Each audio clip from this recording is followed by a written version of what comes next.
watasimamishwa umma wa Bwana Mtume Muhammad sallallahu alaihi wasallam, watasimamishwa viumbe, mwanadamu apigiwe hesabu ni kipi, ni swala gani ambayo kwamba hakuiswali, ni faradhi gani iliyompita katika maisha yake duniani.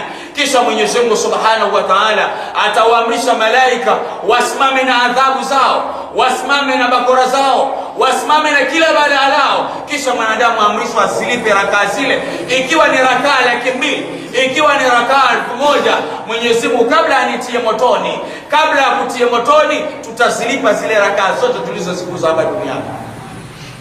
Mungu anasema na viungo vyao vimefungwa, magoti hayawezi kukunja, kiuno hakiwezi kukunja, mkono haukunji, shingo haikunji, na Mwenyezi Mungu analazimisha lazima turukuu na tusujudu. Mungu anasema wadikanu yudauna ila sujudi wa hum salimun, lakini hawatoonewa huruma na Allah kwa sababu walikuwa ni wazima wakikunja viungo vyao.